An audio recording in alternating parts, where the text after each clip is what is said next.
Le premier volet de la trilogie Vernon Subutex de l'auteur très controversé Virginie Despentes est sorti en 2015 chez les éditions Grasset.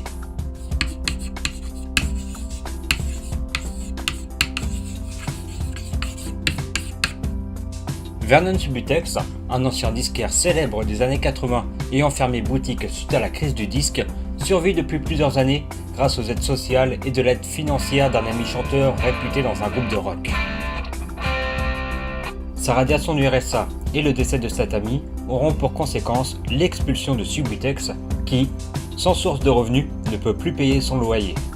Le quarantenaire cherchera foyer auprès de ses amis d'enfance.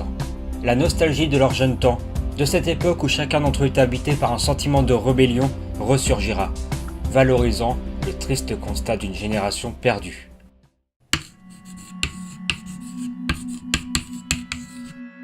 Bon. Déjà, il faut savoir qu'avec Virginie Despentes, il faut être prévenu que le roman ne peut qu'être brutal, violent, pas forcément délicat pour un sou, mais après tout, la vie ne l'est-elle pas? Et pourtant, j'ai été surpris par le sentiment de nostalgie qui se dévoile tout au long du récit. Vernon Subutex est certainement le roman le moins trash de l'auteur, mais pas le moins intense. Despentes nous livre une œuvre plutôt différente de ses précédents romans, en nous illustrant une large galerie de personnages, constituant ainsi un portrait riche et varié de la France. Cette fresque permet à l'auteur de traiter tous les sujets qui lui sont chers, à savoir la violence sur les femmes, la pornographie, la transsexualité, le fait d'être sans abri, la montée de l'extrême droite ou encore la drogue dans les milieux bourgeois. Ce serait facile de penser qu'aborder autant de thèmes est casse-gueule, qu'il est préférable de parler de moins de sujets pour mieux les approfondir. Et c'est pas tout à fait faux.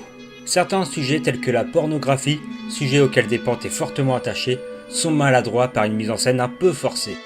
C'est plutôt dommage, parce que là, le premier volet de cette trilogie est une vraie réussite. Les personnages sont hauts en couleur, tout en étant crédibles. Saluons aussi les nombreuses références musicales de Despentes. Quel plaisir de retrouver des groupes tels que Fugazi, The Kills, les White Stripes ou encore les Clash.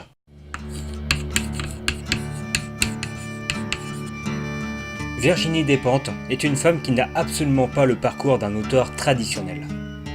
Après une enfance très agitée, où la sale gamine multipliait les bagarres en provoquant les garçons, elle est internée en hôpital psychiatrique à l'âge de 15 ans.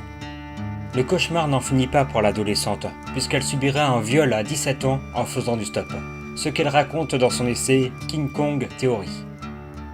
La suite est un enchaînement de petits boulots d'employés chez Auchan, à superviseuse pour un réseau Minitel, jusqu'à la prostitution. Elle découvre le punk rock en travaillant chez un disquaire, courant musical qui la suivra toute sa vie. Son premier livre, Baise-moi, qui sera plus tard adapté sur grand écran par elle-même, est écrit en 92, mais ne convainc pas les éditeurs par son style jugé trop trash. Mais les sorties de Bye Bye Blondie, Les Jolies Choses, ou encore son essai féministe King Kong Theory, lancent la carrière de cet auteur qui, au vu de son parcours, est finalement plus ou moins un équivalent de Bukowski.